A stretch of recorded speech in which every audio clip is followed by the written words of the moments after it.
Los espíritus vampiros, de Elena Petrovna Blavatsky. Producción y locución, Annie Sisi. Cada una de las cosas organizadas de este mundo, tanto del visible como del invisible, tiene un elemento apropiado para sí misma. El pez vive en el agua. La planta consume el ácido carbónico, el cual, por el contrario, es mortal para el animal y el hombre. Algunos seres están organizados para vivir en las capas más enrarecidas del aire, otros en las más densas. La vida, para unos, pende de la luz del sol, mientras que para otros precisa de la oscuridad. De este modo, la sabia economía de la naturaleza adapta siempre alguna forma viva a cada una de las condiciones existentes. Estas analogías permiten inferir que en toda la naturaleza no existe punto alguno inhabitado, y que además cada cosa viviente cuenta con cuantas condiciones se precisan para su vida.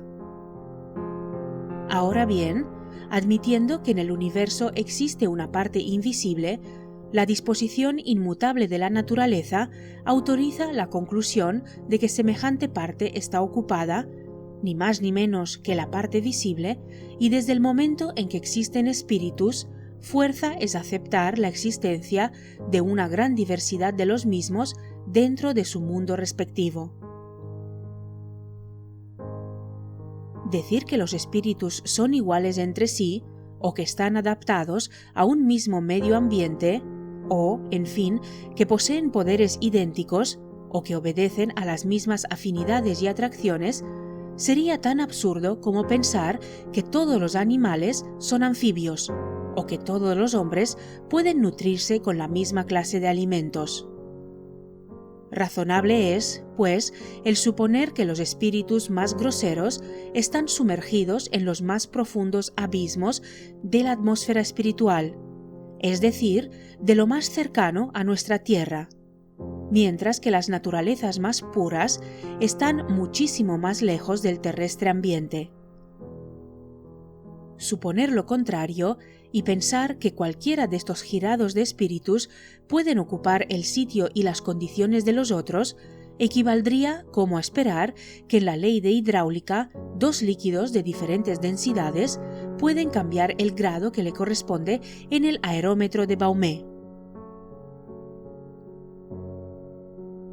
Gorré relata, Mystic 363, una conversación que él tuvo con algunos hindúes de la costa de Malabar.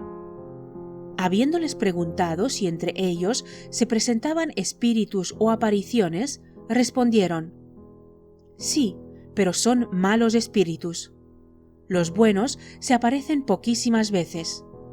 Los malos espíritus, aquellos son generalmente los de los suicidas y personas asesinadas, es decir, de las que han muerto de un modo violento, quienes revolotean en torno nuestro y se nos aparecen como fantasmas, engañando a las gentes de cortos alcances y tentando a las demás personas de 1000 maneras diferentes, siéndoles la noche especialmente favorable para ello». Porfirio, de Sacrificis, capítulo de El verdadero culto, nos presenta sobre esto algunos hechos repugnantes cuya verdad está comprobada por la experiencia de todos los estudiantes de magia. El alma de las gentes perversas, dice, tiene, aún después de la muerte, cierto apego a su cuerpo y una afinidad hacia él proporcionada a la violencia con que se quebrantó su unión. Por eso nosotros, cuando desarrollamos ciertas facultades, podemos ver a muchos espíritus cernerse, poseídos de desesperación en torno a sus restos terrenales y hasta buscar anhelantes los pútridos despojos de otros cuerpos, y, sobre todo, la sangre recientemente derramada, la que por un momento parece comunicarles algunas de las facultades de la vida. Si algún espiritista pone en duda las palabras del gran teurgo, no tiene más que ensayar en sus sesiones de materialización los efectos de una poca de sangre humana fresca. Los dioses y los ángeles se nos aparecen, dice Jámblico, en medio de paz y de armonía, y los demonios malos revolviéndolo todo sin orden ni concierto. En cuanto a las almas ordinarias, es muy raro el que podamos percibirlas.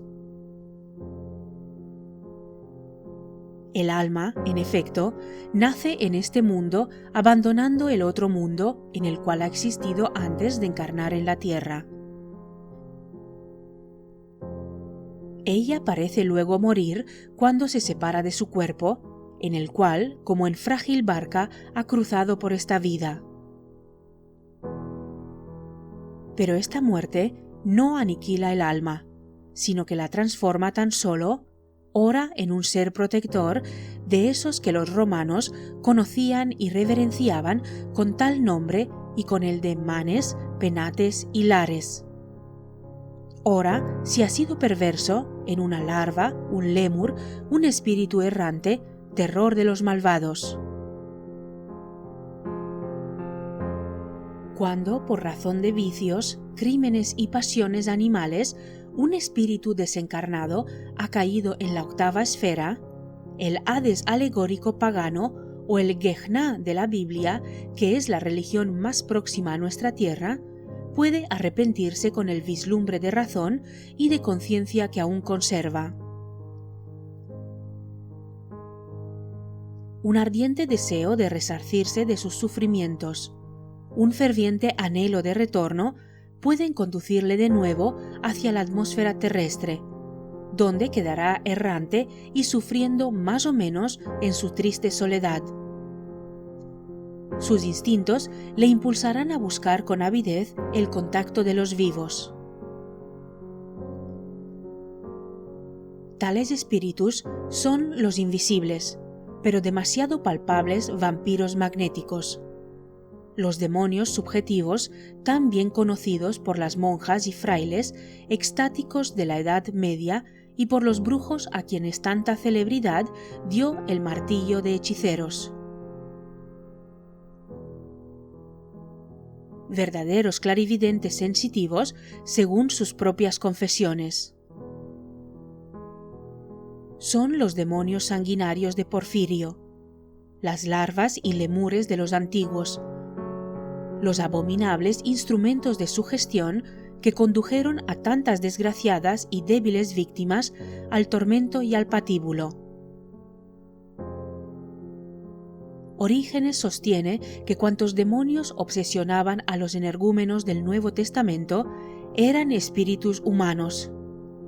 Moisés sabía perfectamente quiénes eran estos desgraciados y no ignoraba las tremendas consecuencias a que estaban expuestas las personas que cedían a tales influencias demoníacas, por cuyo motivo promulgó sus terribles decretos contra tales brujos. Jesús, en cambio, lleno de justicia y de divino amor hacia la humanidad, se limitaba a curarlos en lugar de matarlos. Más tarde, andando los tiempos, nuestro clero, el pretendido modelo de virtudes cristianas, siguió la ley de Moisés, prescindiendo de aquel a quien llamaban su Dios vivo y quemaron por millares a los pretendidos hechiceros. Hechicero, fatídico nombre que llevaba aparejada antaño la muerte más ignominiosa y que hoy día levanta en cambio una tempestad de sarcasmos y de ridículo. La historia de los sortilegios de Salem, tal como los encontramos registrados en las obras de Cotton, Mather, Caleb, Upham y otros, son un trágico capítulo de la historia de Norteamérica, que jamás ha sido descrito de acuerdo con la verdad de los hechos. En el pueblo de Salem-Beechcraft, 4 o 5 muchachas se sintieron convertidas en médiums espontáneas, como hoy diríamos, por haber convivido con una negra india del oeste norteamericano, quien era muy ducha en las operaciones de magia negra conocidas por el rito de Obeah. Las indicadas muchachas se empezaron a sentir como maltratadas por alfilerazos, pellizcos y mordiscos en diferentes partes de su cuerpo debido a invisibles espectros que no las dejaban un momento de reposo. La célebre narración de Deodat Lawson, Londres, 1704, consigna que aquellos espíritus, obsesores de las muchachas, las maltrataban por el conocido método hechiceril del embowment, o sea, de las figurillas de cera, trapos, etc., representando a las víctimas y sobre las que clavaban los alfileres, dando los pellizcos, etc., que luego, por telepatía, experimentaban las felices jovenzuelas. Mr. Upham nos refiere que Abigail Hobbles, una de las muchachas, reconoció que había hecho pacto con el diablo, el cual se le aparecía bajo la forma de un mancebo y le mandaba que atormentase a las doncellas a quienes conocía, llevándole imágenes de madera que más o menos se les pareciesen y espinas para clavarlas en dichas imágenes, lo cual hacía ella al pie de la letra con estas últimas, recibiendo entonces aquellas muchachas idéntico dolor al que experimentarían si las propias espinas se clavasen en sus carnes. Todos estos lamentables hechos históricos, cuya validez ha sido comprobada por el irrecusable testimonio de los tribunales que entendieron en la causa, confirma la doctrina de Paracelso, siendo por demás sorprendente que un sabio tan sesudo como Upham haya podido acumular en las 1000 páginas de sus 2 volúmenes semejante masa de evidencia legal para demostrar la intervención en aquellos hechos de almas ligadas aún a la tierra y de los maliciosos espíritus de la naturaleza, sin sospechar la verdad ocultista que se halla detrás de estas tragedias, ya que hace algunos siglos que Lucrecio ponía en boca del viejo Ennius estas frases de perfecto ocultismo que dicen: Bis duo sunt hominis, mane caro spiritus umbra, quator ista loci bis duo suspiciant, terra tegil carnem, lumulam circa nivolant umbra, orcus habet manes. Respecto de esta clase de hechos, por increíbles que hoy parezcan a nuestro escepticismo, no debemos preguntarnos, imparciales, cuál de los autores antiguos menciona hechos de índole tan aparentemente sobrenatural, sino más bien quién de ellos es el que no los menciona. En la Odisea de Homero, V82, hallamos a Ulises evocando el espíritu de su amigo, el adivino Tiresias, mediante la ceremonia de la fiesta de la sangre. El héroe de Troya desenvaina su espada, ahuyentando con ella a los millares de sedientos fantasmas atraídos por el cruento sacrificio, y su mismo amigo Tiresias no se atreve a acercarse al hoyo sangriento, mientras que Ulises blande el arma homicida. Al troyano Eneas, en la Eneida de Virgilio, libro sexto, V260, al tratar de descender al reino de las sombras, la síbila que le guía a sus umbrales le ordena que desenvaine su espada y se abra paso a través de la compacta muchedumbre de las fugaces sombras que le obstruyen sedientas su camino. Taque invade viam, vaginaque eripe ferrum.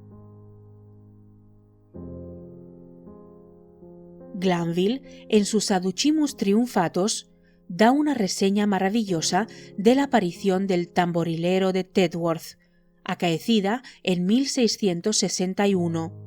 y en la cual el Shin Leka, o duplicado del brujo tamborilero, se asustaba grandemente a la vista de una espada. Psellus, en su obra De Daemon, hace una larga narración acerca del terrible estado en que se vio sumida su cuñada por la posesión de un daimon elementario, y de cómo fue curada aquella por el conjurador Anafalangis, quien comenzó amenazando con la espada desenvainada al invisible obsesor de aquel cuerpo hasta lograr que le desalojase. Psellus expone luego el catecismo de la demonología en estos o parecidos términos. ¿Deseáis saber si los cuerpos invisibles de los espíritus pueden ser heridos con una espada u otra arma cualquiera? Pues sabed que sí, que pueden serlo.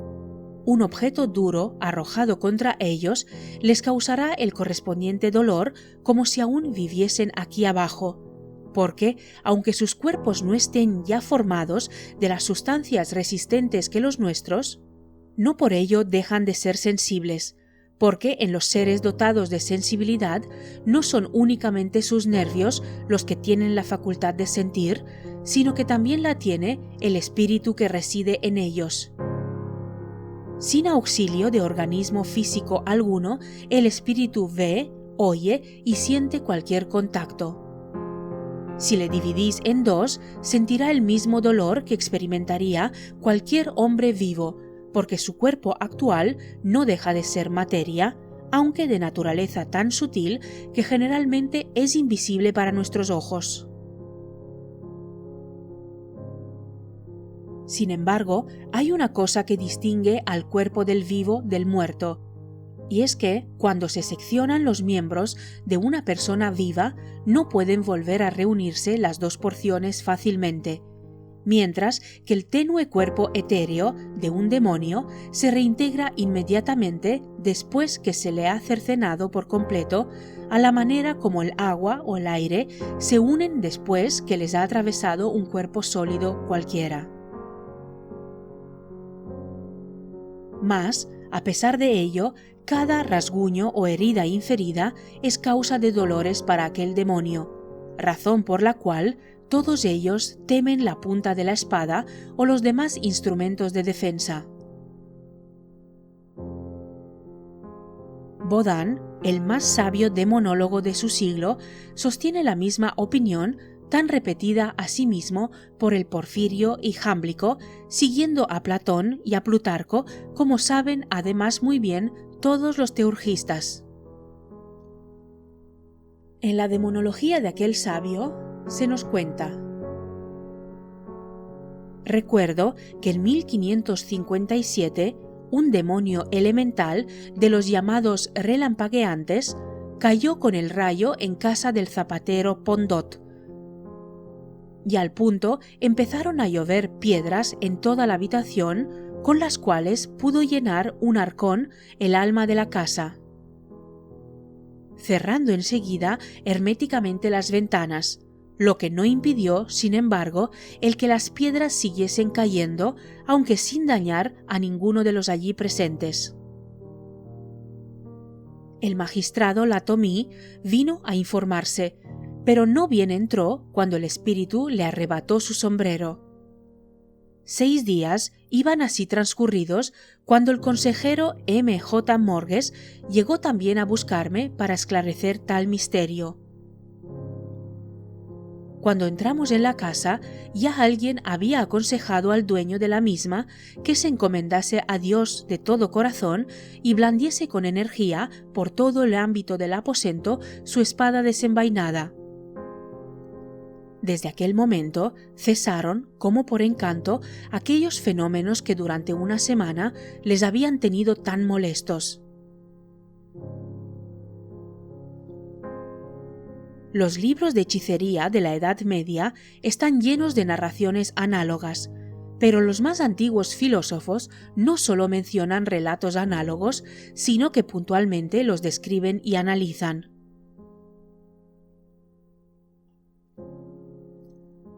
Proclo figura en primera línea en punto a semejantes maravillas.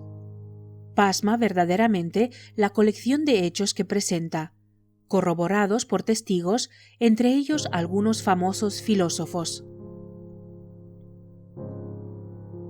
Al recordar muchos casos de su tiempo en los que a no pocos cadáveres se les había encontrado con diferentes posiciones en sus tumbas, lo atribuye a que eran larvas o vampiros, como los casos, añade, referidos por los antiguos respecto a Aristio, Epiménides y Hermodoro, o como los otros 5 de la historia de Clearco, el discípulo de Aristóteles. Para acabar, cita el caso de Filonea. Esta hija del demostrador, añade, casada contra su voluntad con un tal Crotero, murió poco después, pero a los 6 meses de muerta volvió a la vida, como dice Proclo, a causa de su antiguo amor por el joven Macates, a quien visitó durante muchas noches sucesivas hasta que ella, o mejor dicho, el vampiro que hacía sus veces, murió de rabia. Su cuerpo muerto, después de su segundo fallecimiento, fue visto por toda la ciudad en la casa de su padre, mientras que su sepultura se encontró vacía. Semejante suceso está confirmado por las epístolas de Hiparco y por las de Arriedo a Filipo, según relata Catalina Crowe en su Nighi Side of Nature, página 335. Demócrito, en sus escritos referentes al Hades, diserta, en fin, ampliadamente sobre las posibilidades de que algunos muertos retornen a la vida.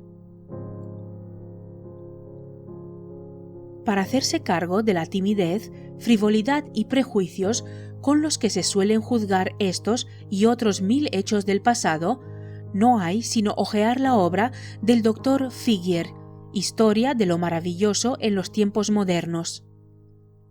La obra, apoyada en testimonios tan valiosos como el del célebre Dr. Calmel, director del Asilo de Lunáticos de Charenton, se ocupa documentadísimamente de los profetas de Cevenes, los camisardos, los jansenitas, el diácono París y 100 otras epidemias de neurosis consignadas en la historia de los últimos siglos y que solo podemos ligeramente mencionar, máxime habiendo sido descriptos por cuantos autores modernos se han ocupado de estos problemas. Los asombrosos fenómenos de los convulsionarios de Cevenes se presentaron como una verdadera epidemia a fines de 1700. Las medidas inhumanas adoptadas por los católicos franceses para extirpar aquel espíritu de profecía que había asaltado a una población entera son sucesos históricos sobre los que no tenemos por qué insistir. El mero hecho de que un puñado de hombres, mujeres y niños, que apenas sumaban 2000 personas, resistiesen durante años enteros a los 60.000 soldados del rey, es ya por sí solo un prodigio. Todas las maravillas acaecidas a aquellos están registradas en los procesos que hoy se conservan en los archivos de Francia. Existe entre estos el informe oficial que el feroz abate Chaila, prior de Lava, elevó a Roma, y en el cual se lamenta de que el espíritu maligno fuese tan poderoso que no bastase exorcismo ni tortura inquisitorial alguna que alcanzase a desalojarle de los ceveneses. Añade el abate que él mismo puso las manos de esta gente sobre carbones encendidos, que envolvió a varios otros en algodón impregnado en aceite y les prendió fuego, sin conseguir en uno y otro caso que se chamuscasen ni que se formase una sola ampolla en su epidermis, que se dispararon tiros sobre ellos a quemarropa, encontrándose luego aplastadas las balas entre la ropa y la piel, sin producirse el menor rasguño, etcétera, etcétera. A finales del siglo XVII, dice el doctor Figier, después de relatar todo esto, una anciana importó en Cevenes aquel espíritu de profecía que bien pronto se comunicó a diversos jóvenes de ambos sexos, acabando el contagio por ser general. Hombres, mujeres, tiernos niños se habían constituido en torrentes de la más extraña inspiración, expresándose no en patois ordinario, sino en el más correcto francés, lengua tan poco conocida en la región en aquel tiempo. Hasta los niños de pecho profetizaban.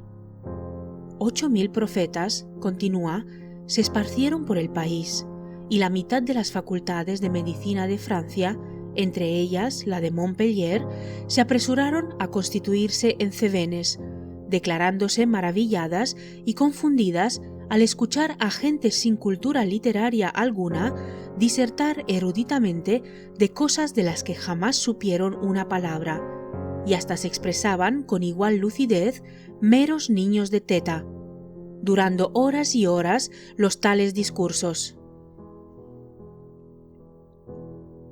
Aquello, añade el comendador, no fue sino una momentánea exaltación de las facultades intelectuales, fenómenos que pueden observarse en muchas afecciones del cerebro. Exaltación momentánea que dura muchas horas en cerebros de niños de pecho, hablando en correcto francés antes de que hayan podido aprender ni una sola palabra de su patois. ¡Oh, milagro de la fisiología! Prodigio debió ser tu nombre, exclama el católico de Museau al comentar la obra de Figuet en la suya acerca de las costumbres y prácticas de los demonios. Vengamos ahora a los no menos célebres prodigios de los jansenistas, según el doctor Figuet, con gran copia de datos históricos, nos cuenta. El diácono París era un jansenista que murió en 1727. Inmediatamente después de su muerte comenzaron a ocurrir, junto a su tumba, los más sorprendentes fenómenos. El cementerio rebosaba de gente desde la madrugada hasta la noche, y los jesuitas, exasperados al ver que los herejes verificaban las curas más maravillosas y todo género de prodigios, acudieron a las autoridades obteniendo de ellas la orden de que se cerrase la entrada a la tumba del célebre diácono. Pero a pesar de todos los obstáculos, las maravillas continuaron durante unos 20 años. El obispo Douglas, que fue a París con este exclusivo objeto, visitó el sepulcro y pudo comprobar que los milagros continuaban como el primer día entre los convulsionados, cosa que, forzosamente, se achacó como siempre al diablo. El propio Hume, en sus ensayos filosóficos, añade: jamás seguramente se habrán atribuido a una sola persona tantos milagros como los que últimamente se han dado como acaecidos junto a la tumba del diácono París. Doquiera se veían enfermos que habían sanado, sordos que habían oído y ciegos que habían recobrado la vista por la virtud del sepulcro santo. Pero lo más extraordinario del caso es que muchos de dichos milagros acaecieron en el sitio mismo de la tumba, ante jueces de indiscutible seriedad y rectitud, en una época ilustrada, hechos que ni los propios jesuitas, a pesar de ser gentes de ordinario instruidas, de contar con el apoyo de las autoridades civiles y de ser decididos enemigos de las opiniones en cuyo favor se dice que fueron obrados los milagros, han sido capaces ni de negarlos, ni de refutarlos, ni de descubrir su verdadera causa. Tal es la verdad que arroja el testimonio histórico acerca de semejantes sucesos. El doctor Middleton, en su Investigación libre, obra que escribió acerca de dichos fenómenos a los 19 años de haber comenzado y cuando ya estaban en franca decadencia, declara que la evidencia de tales milagros es tan plena e indiscutible, por lo menos como la de las maravillas que de los apóstoles se refieren. En efecto, dichos fenómenos, cuya autenticidad está probada por tantos miles de testigos, ante magistrados y a despecho del clero católico, entonces omnipotente, deben ser colocados entre los más sorprendentes que registran la historia. Carré de Mongeron, miembro del Parlamento, que se hizo famoso por sus relaciones con los jansenitas, los enumera cuidadosamente en los 4 gruesos volúmenes en cuarto dedicados al rey. Por sus irrespetuosidades hacia el clero romano, fue encarcelado en la Bastilla, pero era tal el cúmulo de testimonios personales y oficiales aducidos para probar cada uno de los casos que la obra fue aceptada. Una de las convulsionarias, dice Figuer, apoyada por sus lomos en la punta de aguda estaca, se mantenía doblada en forma de arco con la mayor impasibilidad.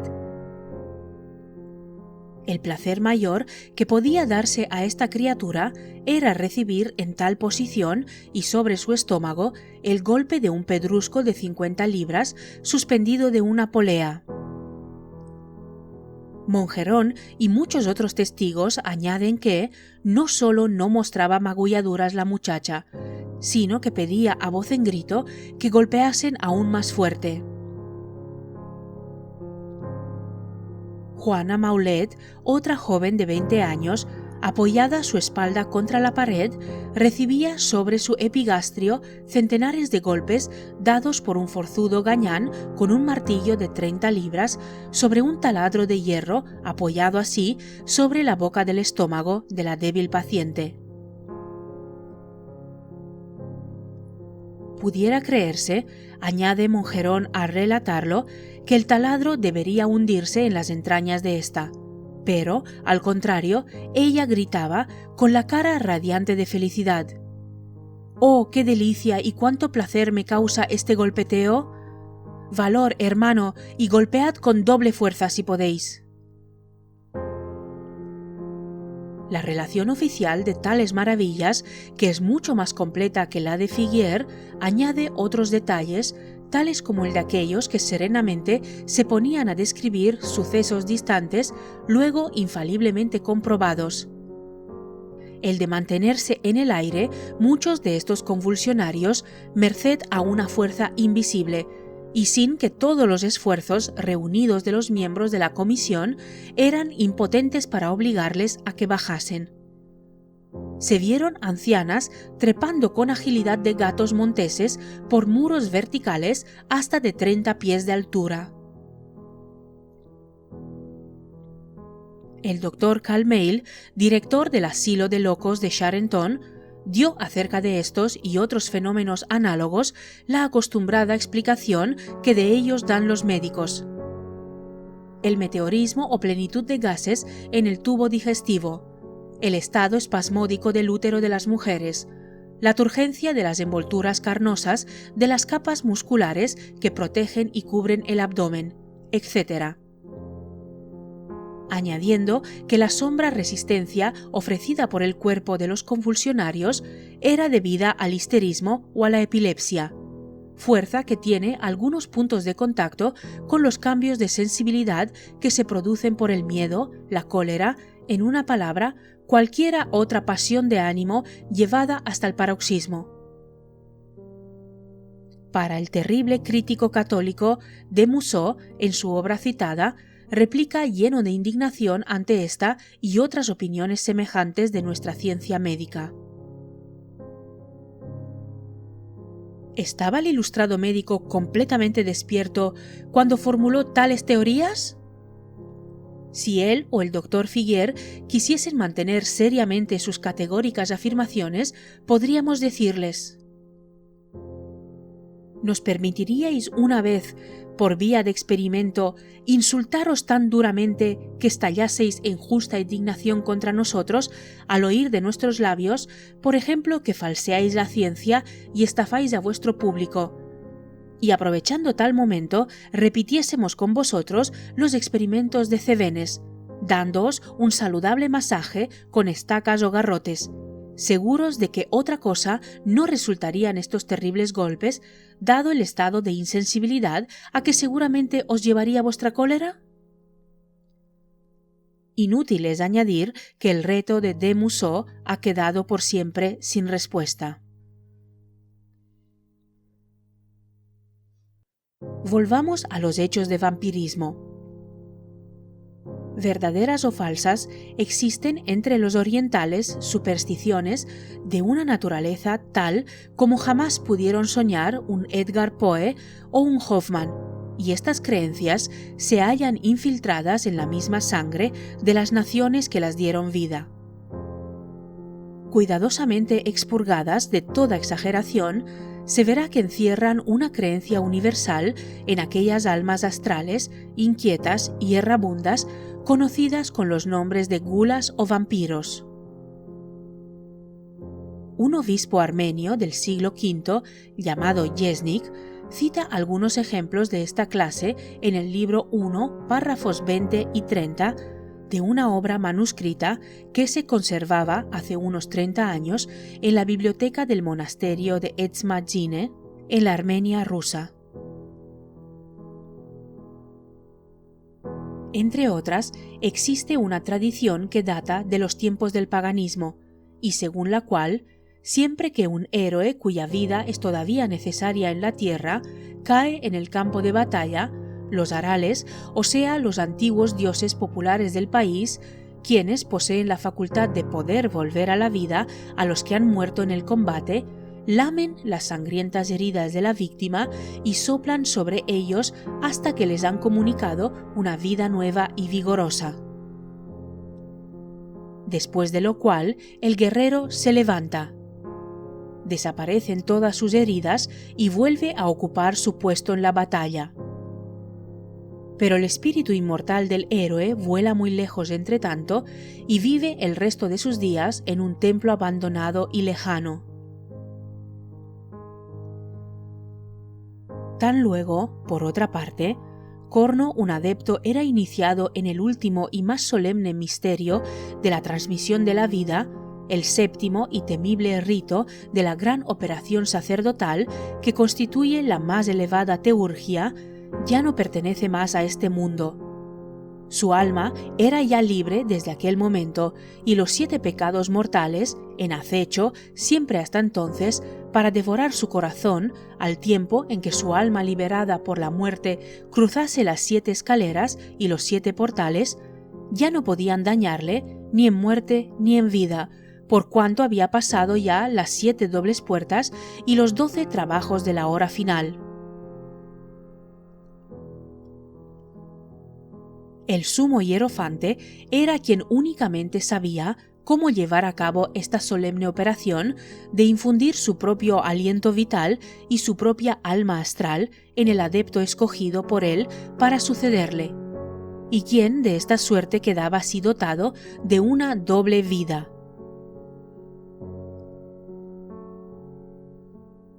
La epístola quinta a los Hebreos trata del sacrificio de sangre.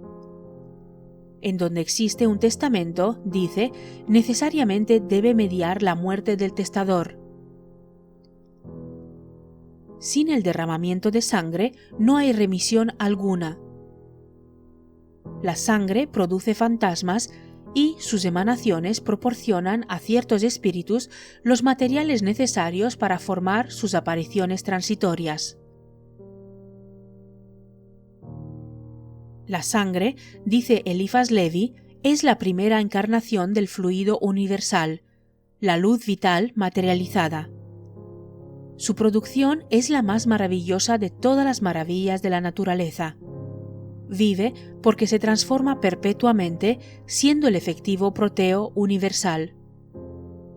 La sangre procede de principios en los cuales antes no existía nada análogo y que se convierte en carne, huesos, cabellos, sudor, lágrimas. La sustancia universal, con su doble movimiento, es el gran arcano del ser. La sangre es a su vez el gran arcano de la vida. La sangre, dice el hindú Ramacharya, contiene todos los secretos de la existencia. Ningún ser viviente puede existir sin ella. El comer sangre es profanar la obra del Creador. Por ello, Moisés, siguiendo la universal tradición, prohíbe hacerlo. Paracelso escribe que con los vapores de la sangre puede uno evocar cualquier espíritu que desee ver, puesto que con sus emanaciones se formará una apariencia, un cuerpo visible, pero esto es perfecta hechicería o necromancia. Los hierofantes de Baal se inferían profundas incisiones en su cuerpo y con su propia sangre producían apariciones objetivas y tangibles. Los secuaces de cierta secta persa, muchos de los cuales se ven en las cercanías de los establecimientos rusos de Temerchan Shoura y Derbent, tienen sus misterios religiosos, durante los cuales forman un gran círculo y giran en frenética danza. Estando arruinados sus templos, verifican sus ritos en edificios retirados y cerrados a toda vista desde el exterior, edificios con una gruesa capa de arena como pavimento. Todos van vestidos con flotantes vestiduras blancas y las cabezas desnudas y afeitadas.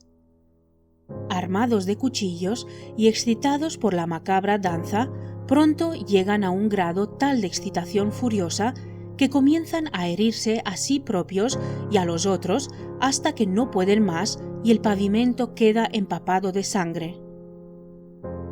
Antes de que semejante misterio termine, cada hombre tiene un compañero con quien danza. Algunas veces los espectrales bailarines tienen cabellos en sus cráneos, lo cual se diferencian de los naturales de sus inconscientes cabezas. Como hemos prometido solemnemente el no divulgar los demás detalles de esta terrible ceremonia que solo hemos presenciado una vez, debemos abandonar este punto, añadiendo que durante el tiempo que estuvimos en Petrovsk, del Cáucaso, presenciamos otro misterio semejante.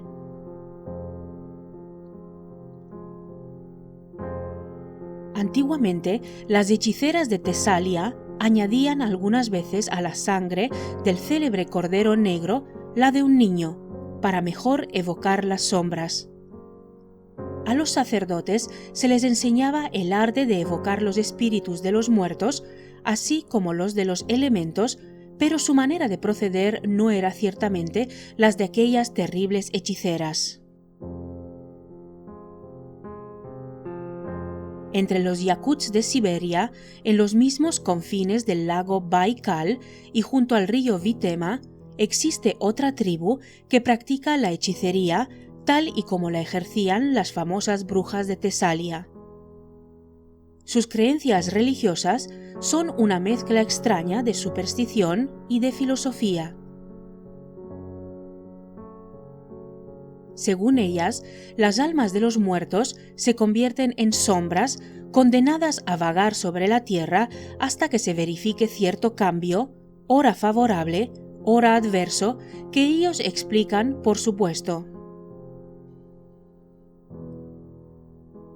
Las sombras luminosas, o sea, la de los buenos, se convierten en los guardianes o protectores de aquellos a quienes han amado en la tierra. Las sombras oscuras siempre procuran, por el contrario, causar daño a cuantos en vida conocieron, incitándoles al crimen y demás malas acciones, perjudicando así, por todos los medios, a los mortales. Durante los sacrificios de sangre, que siempre se verifican de noche, los yakuts evocan las sombras obscuras o malvadas para saber de ellas el modo cómo han de contener su malignidad. La sangre les es necesaria para esta porque sin sus vapores no podrían aquellas hacerse visibles, y aún serían, creen, más peligrosas, pues que la extraerían de las personas vivientes por medio de la transpiración. En cuanto a las sombras buenas o luminosas, ellas no precisan ser evocadas así, porque les desagrada y porque cuando quieren pueden hacer sentir, sin necesidad de nada, su presencia. La evocación por medio de la sangre se practica también, aunque con diferente objeto, en distintos puntos de Bulgaria y de Moldavia, especialmente en los distritos vecinos a los musulmanes. La tiranía y esclavitud horribles a que han estado sujetos estos desgraciados cristianos durante siglos les ha hecho 1000 veces más impresionables y más supersticiosos. El día 7 de mayo de cada año, los habitantes de Bulgaria y Moldavia Valaca celebran la fiesta de los muertos. En efecto, después de puesto el sol, multitud de hombres y mujeres, llevando sendos cirios en las manos, acuden a los cementerios y oran sobre las tumbas de sus difuntos. Esta antigua y solemne ceremonia, llamada Trizna, es una reminiscencia general de los primitivos ritos cristianos, pero era más solemne todavía mientras duró la esclavitud musulmana. Entre los habitantes de las ciudades, la ceremonia es ya meramente rituaria, pero entre algunos campesinos el rito toma proporciones de una evocación teúrgica. La víspera del día de la Ascensión, las mujeres búlgaras encienden una porción de lámparas y cirios. Junto a las tumbas colocan crisoles sobre trípodes y el incienso perfuma la atmósfera en un grandísimo radio alrededor. Desde que anochece hasta un poco antes de la medianoche, y en memoria del muerto, se convida a comer a los amigos y a un cierto número de mendigos, obsequiándoles además con vino y raki o aguardiente, y se distribuye dinero a los pobres. En cuanto ha terminado la fiesta, se acercan los convidados a la tumba y, llamando al difunto por su nombre, le dan las gracias por las bondades de que han sido objeto. Cuando ya todos, incluso los parientes más cercanos, se han ido marchando, una mujer, generalmente la de más edad, se queda sola con el muerto y se asegura que procede entonces a la ceremonia de la evocación.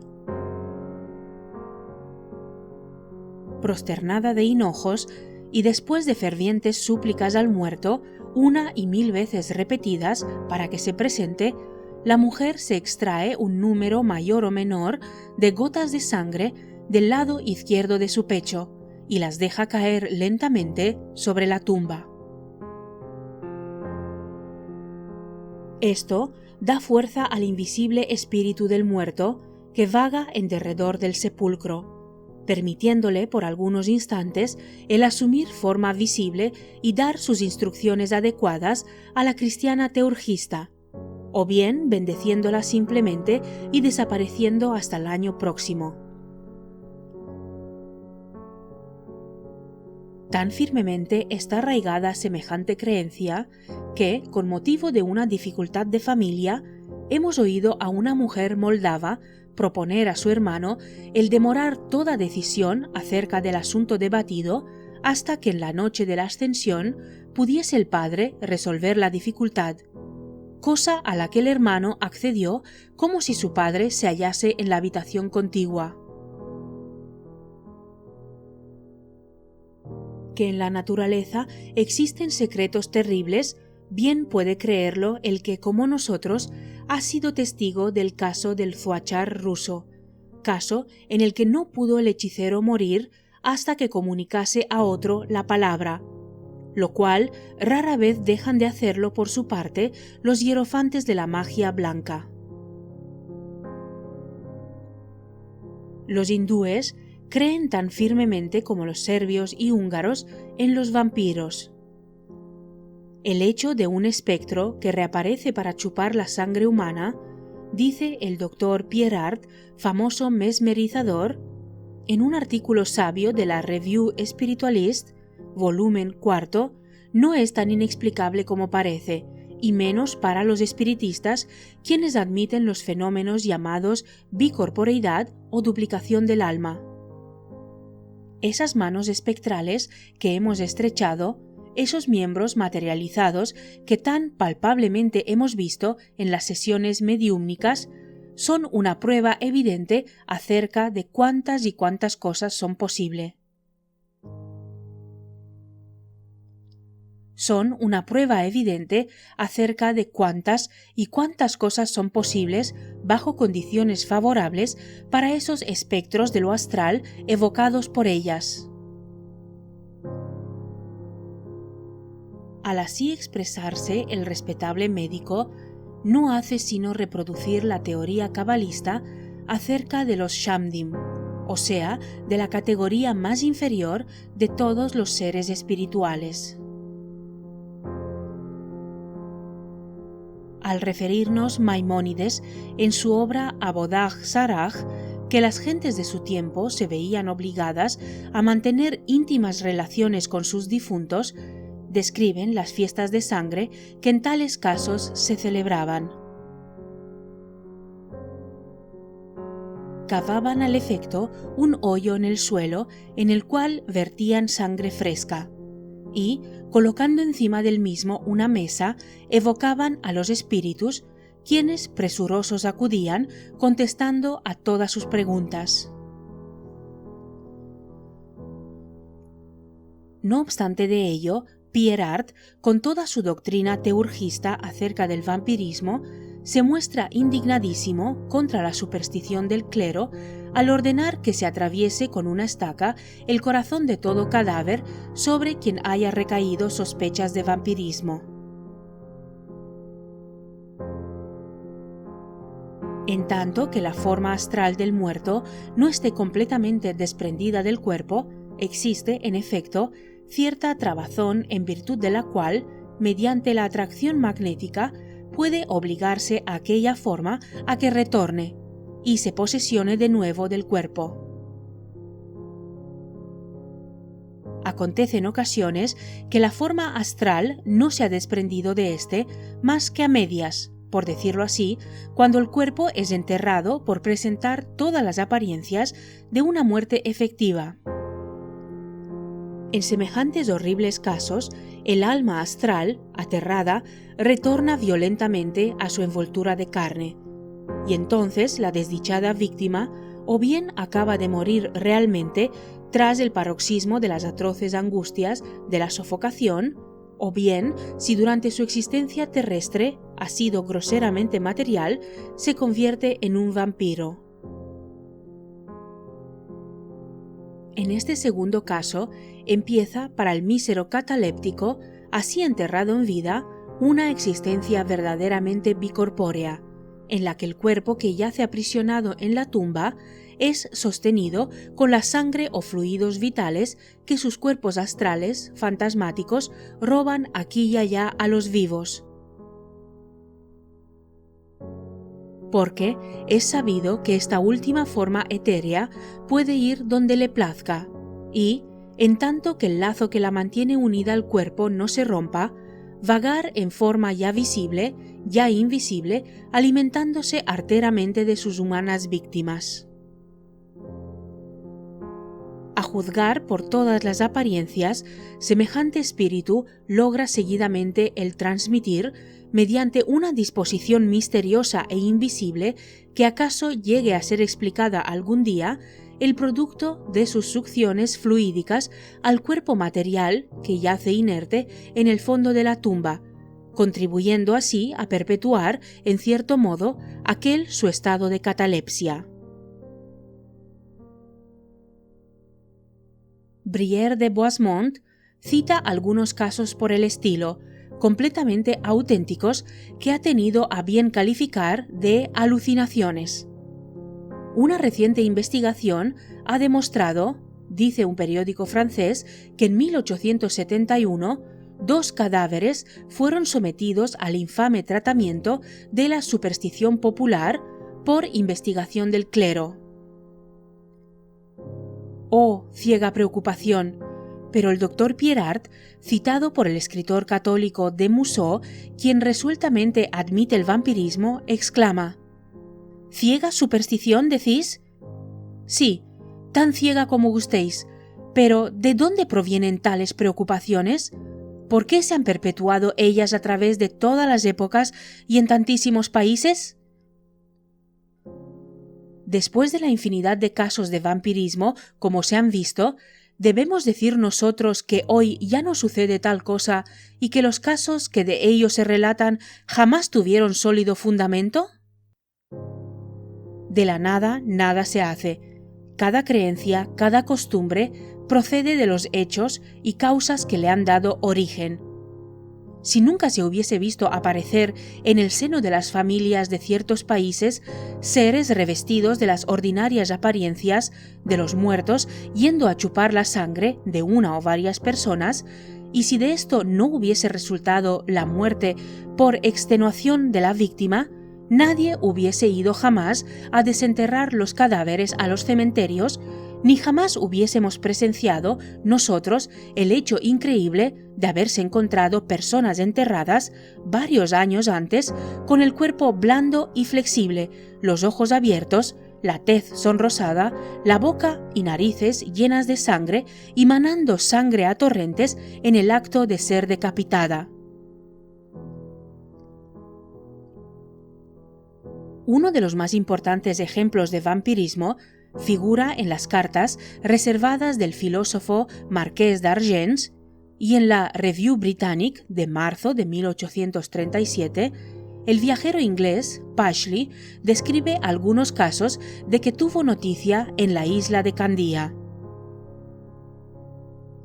El doctor Hobart, sabio belga, anticatólico y antiespiritista, da testimonio de otros casos análogos en su obra acerca del Le Haut Phénomène de la Magie, página 199. No quiero examinar, dice el obispo de Avraché-Huet, Huetiana, página 81, si los casos de vampirismo que se relatan diariamente son verdaderos o meros frutos de un error popular. Mas es lo cierto que han sido atestiguados por tantos autores competentes y fidedignos y por un número tan considerable de testigos de vista que nadie debe decidirse en esta cuestión sin contar con una gran dosis de prudencia. Aquel buen señor de Musso, que tanto se ha molestado recogiendo materiales para su teoría demonológica, nos sale con algunos ejemplos sensacionales para demostrar que todos estos casos se deben a la intervención del diablo, el cual toma las formas fantasmáticas de los muertos para revestirse de ellas y vagar por las noches chupando la sangre de la gente, explicación que a nosotros nos parecería excelente si no pudiésemos arreglarnos con otras mejores sin traer a la escena a personaje tan siniestro. Si de una vez para siempre queremos creer en el retorno de los espíritus, tenemos una multitud de perversos sensualistas, miserables y criminales de todas las clases, especialmente suicidas, capaces de rivalizar en malicia con el mismísimo diablo en sus mejores días, que ya es bastante por sí solo el vernos actualmente obligados a creer en lo que vemos y sabemos que es un hecho, o sea, en los espíritus, sin necesidad de añadir a nuestro panteón de espectros a un diablo a quien nadie ha visto nunca. Sin embargo, en lo que al vampirismo se refiere, hay particularidades interesantísimas que recoger, desde el momento en que la creencia en tal fenómeno ha existido desde las épocas más remotas en todos los países. Las naciones eslavas, los griegos, válacos y serbios dudarían primero de la existencia de sus enemigos los turcos que del hecho relativo a la existencia de los vampiros. Los brucolac o burdalac, como son denominados estos últimos, son huéspedes sobrado familiares en el hogar eslavo para que se dude de ellos. Escritores del mayor talento, hombres tan integrísimos como llenos de perspicacia se han ocupado del asunto creyendo en él por supuesto. ¿De dónde proviene esta máxima creencia a través de los tiempos?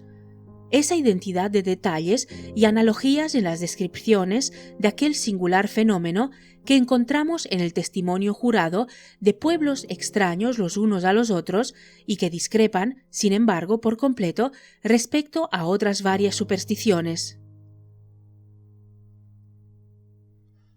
Hay, dice Don Calmet, escéptico monje benedictino del siglo XIX, en su artículo Apparitions, volumen 2, página 47, de la obra antes citada, dos procedimientos distintos para destruir la creencia de estos pretendidos espectros. El primero consiste en explicar los prodigios del vampirismo por medio de meras causas físicas. El segundo, en negar completamente la verdad de tales relatos, cosa que consideramos lo más seguro y más prudente. El primer procedimiento de explicar, en efecto, el vampirismo por medio de causas físicas, aunque ocultas, es el adoptado por la escuela de mesmerismo de Pierart, y no son ciertamente los espiritistas quienes más derecho puedan tener de rechazar lo plausible de esta explicación. El segundo plan, sin embargo, es el adoptado por los hombres de ciencia y por los escépticos.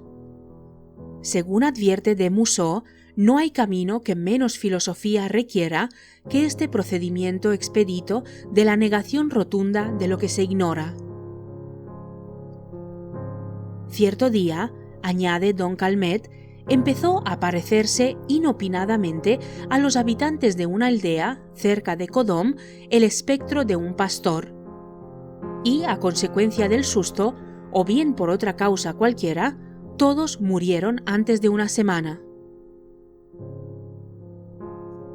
Exasperados los demás campesinos ante aquello, fueron en busca del cadáver del pastor y lo desenterraron clavándole con una estaca en el suelo.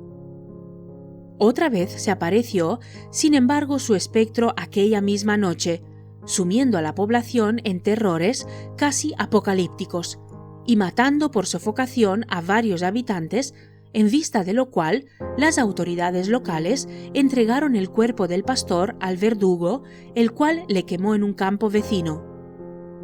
El cadáver, añade de Mousseau al comentar el hecho, aullaba como un loco, pateando y resistiéndose como si estuviera vivo, arrojando rojas oleadas de sangre por la herida de la estaca, y las apariciones de su espectro no cesaron hasta que el cuerpo todo no quedó reducido a cenizas. En más de una ocasión, continúa Don Calmet, varios agentes de la justicia visitaron los lugares que, según públicos rumores, eran frecuentados por espectros. Los cadáveres de estos fueron al punto exhumados y siempre se observó sano y sonrosado el cuerpo de todos los sospechosos de vampirismo. Se observaba también que los objetos familiares de las casas antaño habitadas por ellos en vida se movían extrañamente sin que nadie los tocase. Por un celo muy natural, las autoridades se negaban generalmente a la cremación o a la decapitación sin cumplir antes los procedimientos legales. Se citaban, pues, testigos y sus declaraciones eran oídas y atentamente meditadas. Luego se pasaba al examen de los cadáveres desenterrados y, si presentaban por sus partes las inequívocas señales dichas de su vampirismo, eran entregados al verdugo.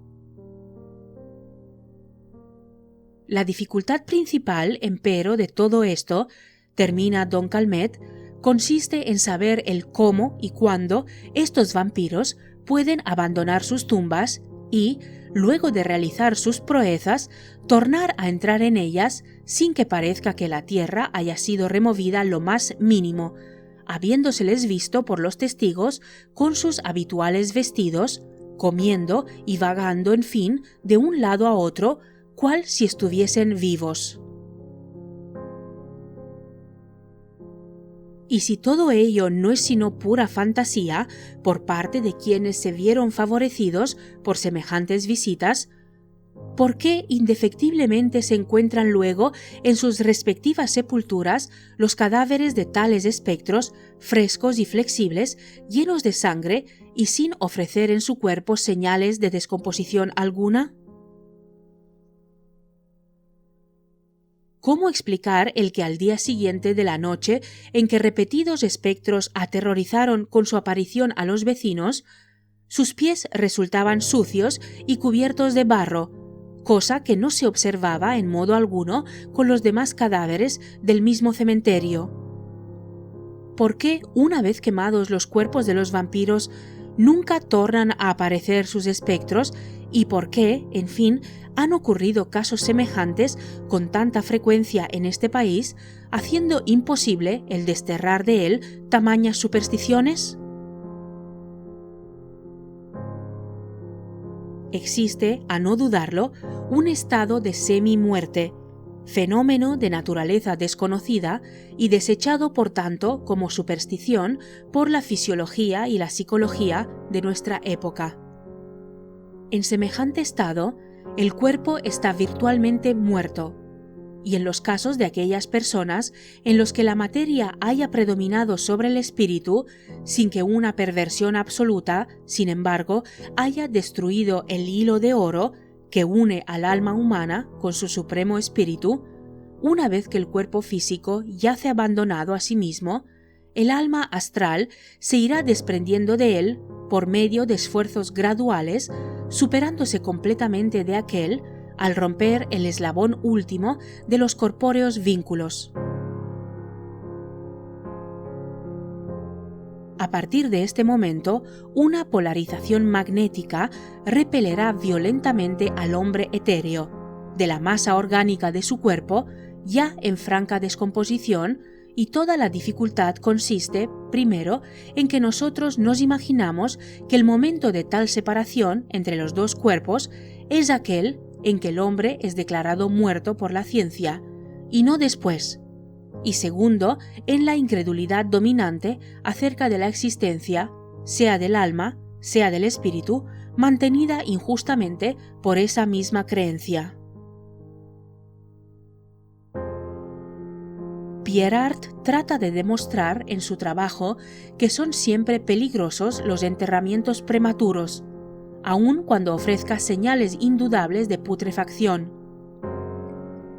Los infelices muertos catalépticos, dice, enterrados como muertos efectivos en lugares secos y frescos, en donde el cuerpo no puede ser destruido por causas locales, su espíritu, es decir, su cuerpo astral, revistiéndose de un cuerpo fluídico o etéreo, se ve impelido a abandonar su tumba y a ejecutar, a expensas de los seres vivientes, los actos peculiares de su vida física, los de nutrición muy especialmente, y cuyos elementos, gracias a un misterioso lazo existente entre el cuerpo y el alma, lazo que la ciencia espiritualista explicará algún día, son transmitidos al cuerpo material que yace en la sepultura, ayudándole de este modo a conservar su mísera existencia.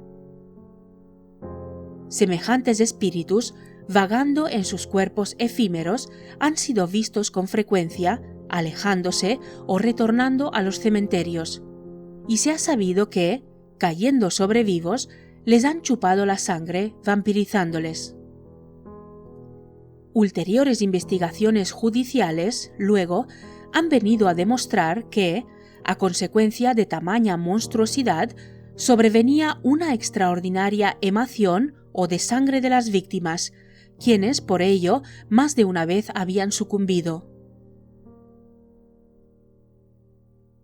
Así, pues, al tenor del piadoso consejo de Don Calmet, o debemos persistir en negar los hechos, o bien, si es que hemos de aceptar los testimonios humanos y legales, muy dignos de respeto, aceptar la única explicación posible dada por Glanville al decir en el volumen 2, página 70, de su Sanducismus Triumphalus, que las almas de los difuntos se encarnan en vehículos aéreos o etéreos, como está plenamente comprobado por hombres tan eminentes como el Dr. Moore, al evidenciar que semejante doctrina fue siempre la de los santos padres y los más antiguos filósofos.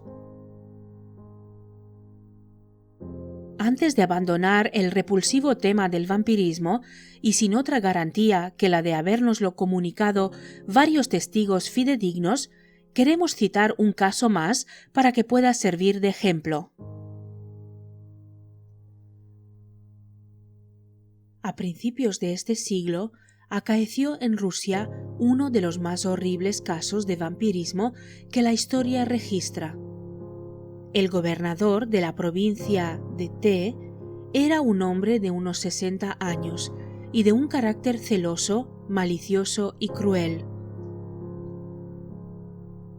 Investido de una autoridad despótica, la ejercía sin contemplación alguna, llevado siempre del primer impulso de sus brutales instintos.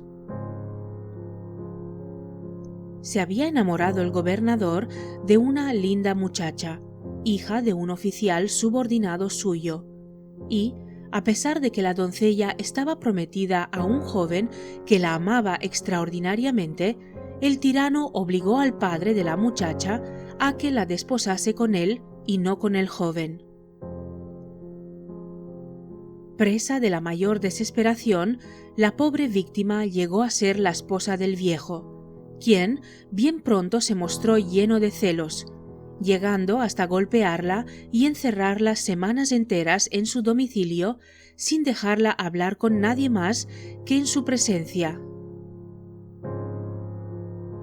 Por último, el odioso gobernador cayó enfermo cierto día y murió.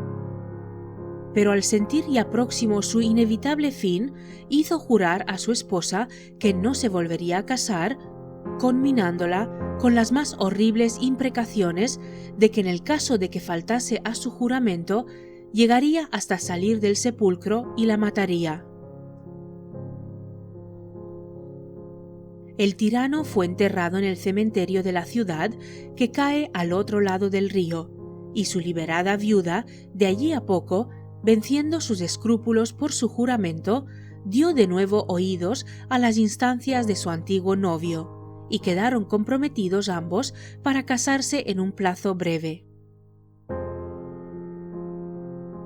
La noche misma de la acostumbrada fiesta esponsalicia, cuando ya se había retirado todo el mundo, se alborotó la antigua casa con unos angustiosos gritos de horror y lamentos que salían de la cámara de la novia.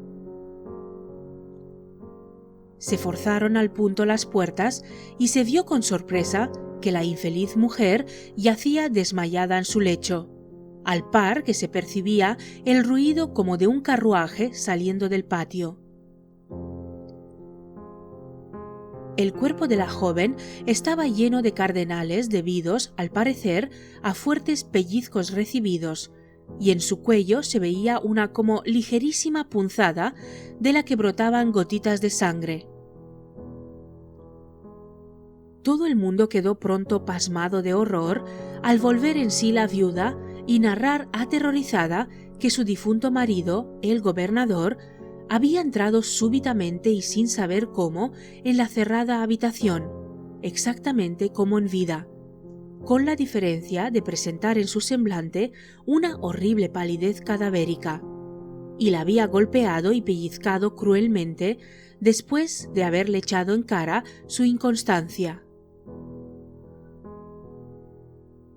Inútil es añadir que nadie dio crédito a semejante relato, pero a la mañana siguiente el centinela apostado en el otro extremo del puente por el que cruza el río refirió que, momentos antes de la medianoche, un carruaje, arrastrado por 6 caballos, pasó con velocidad vertiginosa por el puente, en dirección de la ciudad y sin hacer el menor caso de las voces de alto que se le dieron. El nuevo gobernador, que no creía en la historia de semejante aparición, tornó la precaución, sin embargo, de doblar los centinelas de la otra parte del puente, a pesar de lo cual el suceso se repetía noche tras noche con desesperante regularidad,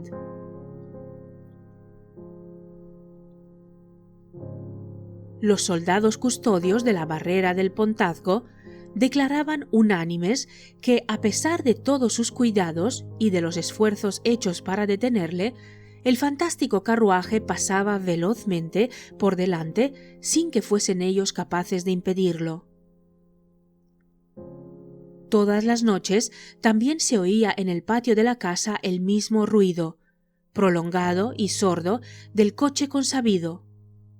Los vigilantes, juntamente con los criados y la familia de la viuda, quedaban sumidos al punto en un profundo sueño, y todas las mañanas resultaba, en fin, la pobre víctima magullada, ensangrentada y desfallecida. No hay que decir la consternación que tamaño suceso producía ya en toda la ciudad. Los médicos no acertaban a explicar aquel caso. Los sacerdotes se constituían en el palacio de la viuda para en él pasar la noche en oración, mas al acercarse el instante de la medianoche, todos caían presa de un letargo invencible. El mismo arzobispo llegó de la capital y practicó en persona la ceremonia del exorcismo, pero a la mañana siguiente se halló a la viuda en estado más deplorable que nunca y ya próxima a morir. Para calmar, en fin, al horrorizado vecindario, el gobernador se vio obligado a adoptar las medidas más severas. Situó a 50 cosacos a lo largo del puente con orden terminante de detener a todo trance el carruaje fantasma. Sonaron, sin embargo, las 12 campanadas de la medianoche y se vio venir veloz el coche por el camino del cementerio.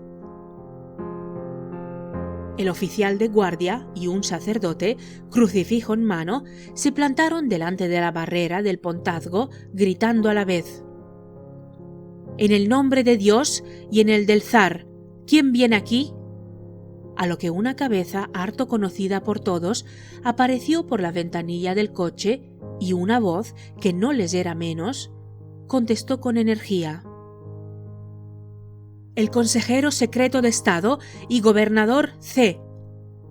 Y en el mismo instante el sacerdote, el oficial y los 50 soldados fueron lanzados violentamente a un lado, cual sacudidos por una conmoción eléctrica, al par que el fantástico y lujoso tren cruzaba veloz sin que nadie pudiese detenerle.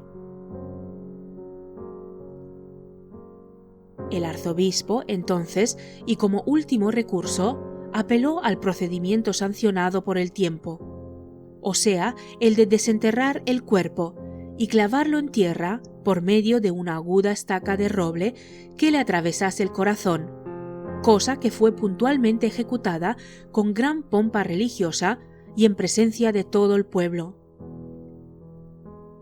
Los narradores del maravilloso hecho me aseguraron que el cuerpo del gobernador se halló, en efecto, repleto de sangre y con las mejillas y los labios rojos. En el momento de clavarle la estaca, exhaló un gemido, mientras que un gran chorro de sangre brotó con ímpetu a bastante altura. El arzobispo pronunció luego el exorcismo acostumbrado, y, desde entonces, no se oyó hablar más del vampiro ni de su fantástico carruaje. Hasta qué punto las circunstancias del caso hayan podido ser exageradas por la tradición no podemos decirlo, pero nosotros lo sabemos hace años por un testigo ocular, y aún hoy día existen aún familiares en Rusia cuyos ancianos miembros recuerdan fielmente el espantoso suceso. Fin. Like, comenta, suscríbete al canal y comparte. Soy Annie Sisi. Hasta el siguiente vídeo.